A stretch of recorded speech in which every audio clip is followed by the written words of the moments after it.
Perkenalkan, nama saya Rahma Raisa Indria, bersesi 29.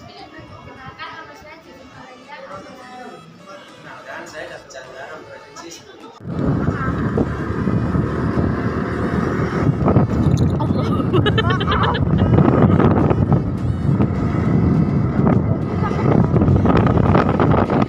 Perkenalkan, sebelumnya saya dan rekan saya dari SMA Negeri 1 Magelang izin mewawancari Bapak mengenai budidaya ikan yang Bapak lakukan.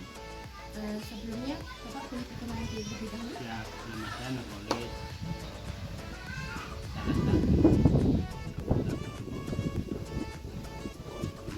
Tapi koi bumi itu kita ada 3 orang. Sebenarnya ada beberapa, cuman jangan tiga. Gadis, rumahnya ini, Pak Bumi, rumahnya itu, saya sendiri dengan Chandra. Jadi budidaya koi tersebut awali dari proses pemijahan sampai dengan pemasaran sampai dengan pemasaran. Selanjutnya saya ingin menanyakan latar belakang Bapak mendirikan usaha koi ini apa ya Pak? Awal dari hobi aja, awal dari hobi, mengingat nilai ekonominya cukup lumayan bagus, makanya kita kembangkan sampai dengan ke arah profit oriented. Terus jenis ikan yang budidaya itu selain koi ada apa? Kita fokus di koi ya, Fokus di koi aja. karena di koi itu ya macamnya kan juga banyak. Iya. Untuk usia produktif dari ikan Masa usia hidup apa masa dari panen, dari budidaya pemijahan sampai dengan pemasaran atau gimana? dari panen sampai dari pemijahan sampai budidaya sampai penjualannya Penjualan. gitu ya. Kalau dari pemijahan itu paling cuma butuh waktu 2-3 hari udah bertelur.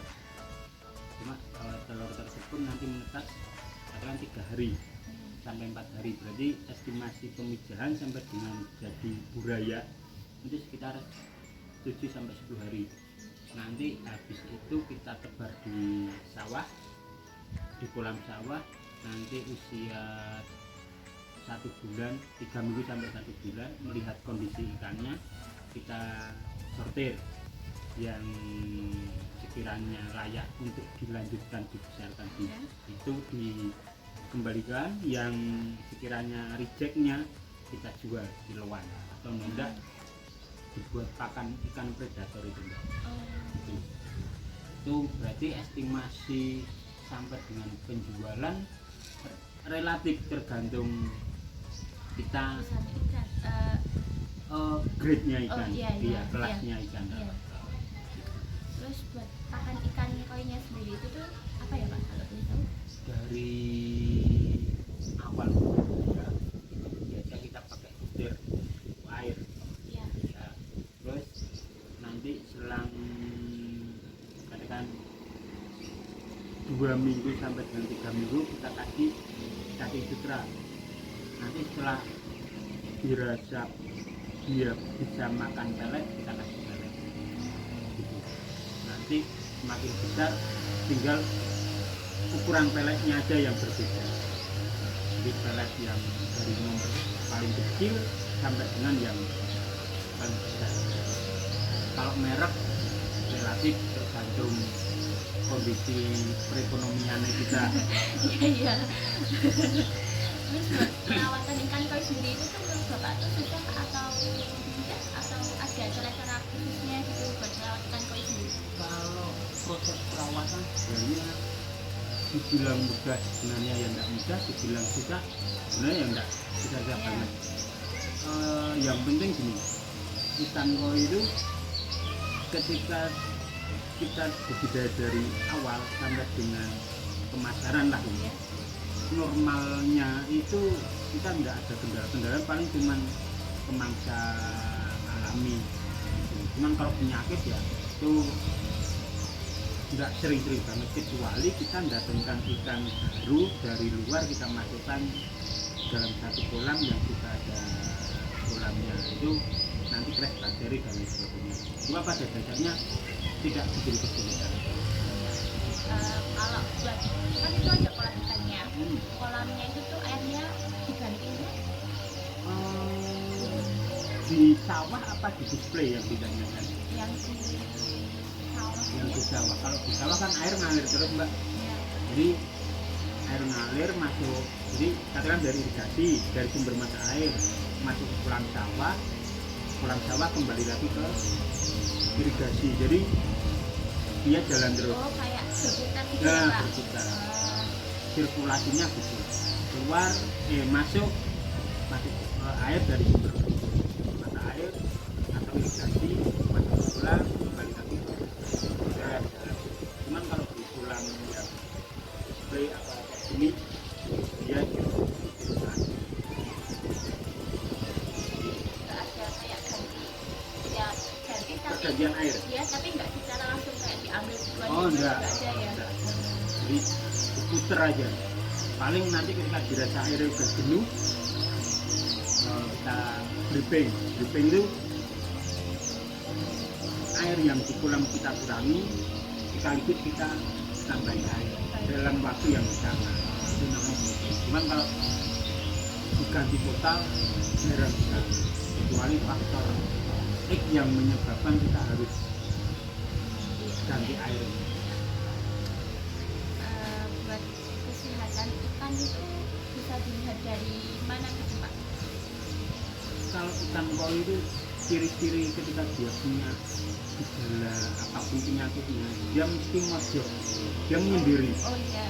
Koi itu kan berkoloni nih dia, baik dia kecil apa besar pasti dalam satu kolam dia berkoloni. Nah ketika dia punya tanda-tanda kena penyakit atau bakteri atau apapun, dia tidak sehat, dia akan mojok menyendiri, ya itu tanda-tandanya seperti itu. Kalau penanganannya ya tergantung dia kena apa. Kalau kita kena bakteri ya kita tangani sesuai dengan prosedurnya. Kalau misalnya kena jamur ya kita tangani sesuai dengan prosedurnya. Dominan penyakitnya dari ikan koi itu apa sih Pak biasanya? Biasanya kalau penyakit itu disebabkan karena crash bakteri ya, sehingga dari crash bakteri muncul beberapa macam penyakit seperti kutu-kutusan, seperti jamur, seperti itu. Kutu air juga bisa. Ini apa? Kutu ikan. Kutu ikan ini juga bisa menyebabkan. Jadi yang ada namanya kutu jarum itu dia masuk nih, misalnya gini kan, dia nancep di badannya ikan. Nah ketika dia tidak dicabut, dia merusak sisiknya ikan sehingga mempengaruhi keindahannya. Iya. Karena kalau koi kan Dilihat dari keindahannya. keindahannya. Jadi melanjutkan yang tadi, bagaimana Bapak melakukan pemeliharaan ikan koi? Pada saat dari awal ya, biar detail. Jadi sebelum masuk pemijahan kan pasti kita siapkan dulu, kita lihat kadar kematangan telur dan kematangan pejantannya. Jika dirasa sudah cukup, kita pijah, kita masukkan ke kolam yang sudah kita siapkan demikian rupa. Setelah pijah, perawatan paling sederhana adalah ngecek air. Nah, nanti setelah pijah kita pindah ke kolam sawah. Sebelum kita masukkan ikannya, kita juga persiapkan kolamnya seperti pupuk dan lain sebagainya. Ikan masuk ke kolam sawah, perawatan rutinnya paling kasih pakan sama lihat kadar air. Tidak ada yang spesifik itu mbak. Terus untuk masa panennya itu butuh berapa lama? Kalau panen seperti tadi saya sampaikan di awal, pada saat sudah masuk ke kolam sawah, kita kan pasti ada proses apa ya, sortir. Nah, yang katakan 1,5 bulan di awal itu biasanya kita panen yang rijekan. Yang rijekan itu yang tidak bisa atau tidak layak dibesarkan, itu kita panen, kita buang, banyak dipakan sehingga mengurangi ongkos produksi. Percuma kita masih makan ikan yang kualitasnya sudah seberapa lagi, makanya kita buang. 1,5 bulan tadi kita masukkan lagi di kolam yang bagus, ikan-ikan yang bagus. Setelah itu 3 bulan dari sortir dari usia tebar baru kita panen. Kita biasanya sortir 2 kali, jadi kita paling dari 60.000 apa 20.000 lah, 20.000 ekor ikan itu bisa dipanen yang grade bagus paling sekitar 200-an. Cuman yang lain dari yang 20.000 kurangi 200 saja bos, bukan berarti tidak kita panen, cuman kita panen dengan hasil yang di bawah, harganya di bawah yang 200-an sesuai dengan grade-nya. Terus untuk modal awalnya itu Bapak berapa? Kita patungan, jadi kita kan kita patungan bareng. Kalau modal awal karena berawal dari hobi mbak ya, jadi kalau kita ngitung kita bingung mbak, karena berawal bukan niatan kita untuk murni budidaya gitu enggak, karena kita hobi. Cuman kok yang betina itu dia kan produksi telur nih, kalau enggak kita pijah kan kasihan nih, perutnya besar banget kan. Akhirnya kita coba pijah, dibeli bakul, dibeli pedagang. Cuman kok semakin kesini enak, hasilnya enak, kita pasarkan sendiri. Makanya dari hobi kita coba jadi petani, akhirnya dari petani, dari hobi ke petani, jadi ke pedagang juga. Untuk pendapatannya Pendapatan tiap panen, kalau dikurus tiap bulan kita nggak bisa, karena panen itu tidak tiap bulan sekali kan ya. Kalau hasilnya itu relatif juga, karena yang namanya budidaya itu kan pada saat proses pijah yang sekarang itu hasilnya bagus, cuman hasil pemijahan yang berikutnya kebetulan hasilnya kurang bagus gitu. Jadi tidak ada patokan keuntungannya sekian, itu nggak bisa, sangat fluktuatif banget. Cuman pada dasarnya masih ada keuntungan dari, karena berawal dari hobi ya mbak, jadi kita tidak menghitung modal awal ikannya, indukannya gitu. terus untuk distribusinya Bapak berarti secara langsung atau kemana? Langsung kita ke konsumen langsung, ada ke kolektor, ada yang ke pedagang. Jadi dia yang datang ke sini, bukan kita yang datang ke sana, enggak. Banyak yang datang ke sini. Suka duka jadi pembudidaya ikan koi itu apa ya Pak? Sukanya ketika kita berbudidaya ikan koi itu, sukanya nih ya, banyak jackpot pada saat kita budidaya. Jackpot itu ikan yang grade bagus, cuma jumlahnya yang besar, itu sukanya.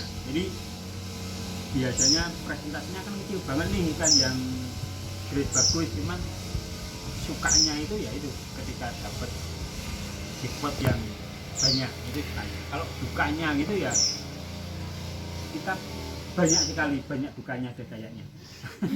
Jadi pada saat ikan kita tebar di sawah musim hujan kan, Iya. sawahnya jebol, selesai udah wassalam, karena ikannya ikut ke bawah air, atau kalau enggak kena pemangsa alami, termasuk diambil manusia kan ya pemangsa alam itu. Iya. Ya kan, di samping kayak nek orang sini bilangnya apa ya, lingsang pak ya, Jadi semacam berang-berang kalau bahasa Indonesianya. Itu berang-berang itu kan kalau datang dia enggak sendiri Mbak. Iya. Satu, cuma temennya banyak. Sehingga dalam satu kali malam itu bisa habis nih kan. Kalau bukannya ya itu, atau enggak kena penyakit busuk nisam itu ampun deh. Jadi satu hari yang mati 5, 10 kelipatan terus, semakin hari semakin banyak sampai dengan habis sebelum berhenti atau sampai dengan puncaknya dia kena ya tiap hari ada yang mati. Dukanya itu Terus untuk jenis koi itu ada cuma satu aja atau banyak banget. Ada soa itu warnanya 3, hitam, merah, putih. Ada kohaku, ada siro, ada bujaku, ada platinum, banyak macamnya, banyak banget. Cuman di kita banyak budidayanya fokusnya di soa. Nah dari soa yang kita budidaya itu biasanya masih muncul kohaku, masih muncul sangke gitu. Boleh. Kalau ini ikan kecang bilang ubalan itu jadi pada saat di sawah ikan yang masih kecil banget dia butuh karena apa ya pakan yang ada di lumpur itu kan sebenarnya banyak nih teman-teman. Ketika ada ikan yang besar otomatis dia kan akan jangan membuat lumpur jadi terurai terus. Nah, dari istilahnya kalau ayam dia yang nyeker tanah. Oh, Ya, yang kecil bagian yang makan itu. Ini ikan ubalan. Jadi nek motif hanya seperti ini, cuman fungsinya kita fungsikan untuk apa? Ubal. Untuk ngaduk apa lumpur sehingga pakan bisa dimakan oleh yang kecil. Ini ada tua, ada biru. Kalau yang ini campur tapi yang kecil-kecil gitu ya. Ini dua panen, dua angkatan lah. Oh iya. Cuman umurnya 9. Kalau ikan yang kecil kayak gini tuh biasanya didistribusikan atau Diambil diambil. sama orang. Kayak bakul ada penghobi. Kalau dibeli satuan itu boleh nggak sih Pak? Boleh. Oh boleh. Ini aja semua sini tuh gini Mbak. Kalau di sini loh terus. Ya. Pengen murah beli banyak potongannya banyak. Iya. Cuman kalau beli satu Udah normal tapi Nah. potongannya ya nggak kayak Iya, banget. betul. ini juga ini masih campur. Iya. Ini sih aku pengen banget. Ini masih karantina. Karantina itu habis ngangkat dari sawah Iya. kan butuh penyesuaian nih di sini. Nah, ketika masuk sini harus dikasih ini biar dia tidak lompat. Nanti udah adaptasi kita buka. Jadi misalnya ada yang mau beli ke sini disarankan jangan yang ini karena ini belum lolos karantina kan. Pokoknya koi itu kuncinya harus dikarantina dulu. Ini mau masuk ke kolam depan misalkan harus karantina dulu. Jadi kayak ada prosesnya gitu Betul. ya, nggak langsung ditaruh Iya. gitu. Juga kayak ikan lele. Iya. Di pasar masuknya enggak Iya. apa-apa. Nah ini rawang. Kalau dijadiin satu sebelum karantina tuh bisa ngakibatin apa ya? Nah itu menyebabkan crash bakteri, akhirnya salah satu akhirnya jadi kalah. Oh. Ini intinya ya biar sehat aja sih kan, rawan mati kan polio. Cuman matinya biasanya karena itu. Cuman karena sini kosong, coba aja pakai kolam beton, hasilnya kayak apa nanti kita lihat. Jadi tempat itu juga mempengaruhi Banget. ya. Nek di kolam sawah itu kan jumlah pakan alamnya lebih banyak Mas, daripada kolam beton. Ini campur-campur. Terus untuk warnanya itu ada pakan sendiri nggak Kak? Maksudnya kayak Ya. biar warnanya iya. Kalau itu kita punya produk itu ya pakan dari color growth, ada hybrid, ada spread lah. Kalau untuk memunculkan warna merah biar merahnya tajam, kita biasanya pakai yang spread. Oh. Color growth itu hanya untuk mempertahankan warna. Kalau hybrid lebih banyak cenderung ke proteinnya yang tinggi, sehingga untuk maju pertumbuhan. Oh, iya. Ikannya yuk kelihatan bulat-bulat gitu, enggak kurus. Kalau kayak gini berapa Pak harganya? Ini ada yang 50, ada yang 40, eceran 50-an.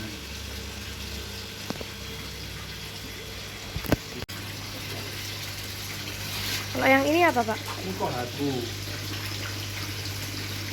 Kohaku itu dua warna, merah sama putih.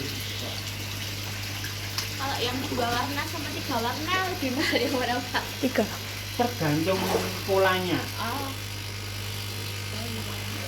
Oh, kan dilihat dari kecantikannya ya. Betul ya. Karena dia hias. Postur apa bodi ikan berpengaruh. Skin juga berpengaruh. Banyak faktor. Dari sana. Ini umur berapa ya? 3 mingguan. Kecil banget. Jadi dari sana kita coba pindah di sini, harusnya usia segini loh, ya kan? Oh. Diambil kanibal dia. Koi itu kalau usia segini kanibal. Jadi makan temennya. Ini masih ada yang segini ya. Iya. Barengannya ini itu sudah ada yang 8 cm lah. Tak ambil, tak taruh jadi satu sama yang jantan-jantan sana. Kira bedain jantan sama betina gimana Pak? Dilihat alat kelaminnya. Ada. Adalah semua makhluk hidup pastinya. Tapi kan kalau udah bisa Ya, ya. Cuman kalau masih segini ya belum bisa. Segini ini nggak bisa. Nendak diraba pipinya atau siripnya, sirip dayungnya. Kalau dia halus, biasanya dia perempuan. Kalau sedikit kasar, jantan.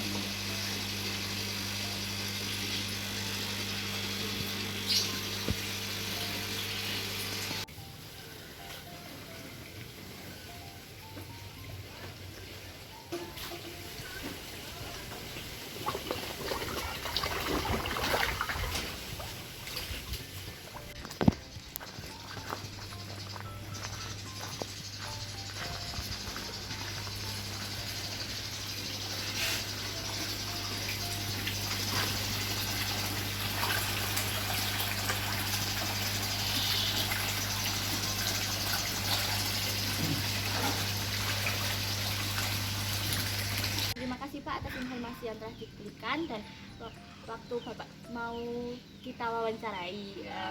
Maaf ya Pak kalau kita ada salah omongan atau kata-kata yang menyakitkan. Enggak ada, siap. Ya Semoga ilmu yang kita sedikit berikan bisa memberikan manfaat buat semuanya dan bisa menjadi inspirasi buat mbak-mbak semua. Amin. Sehingga bisa menjadi salah satu peternak koi yang Amin. apa ya, mempunyai hasil yang maksimal gitu. Ya, terima kasih banyak ya Pak. Sama-sama.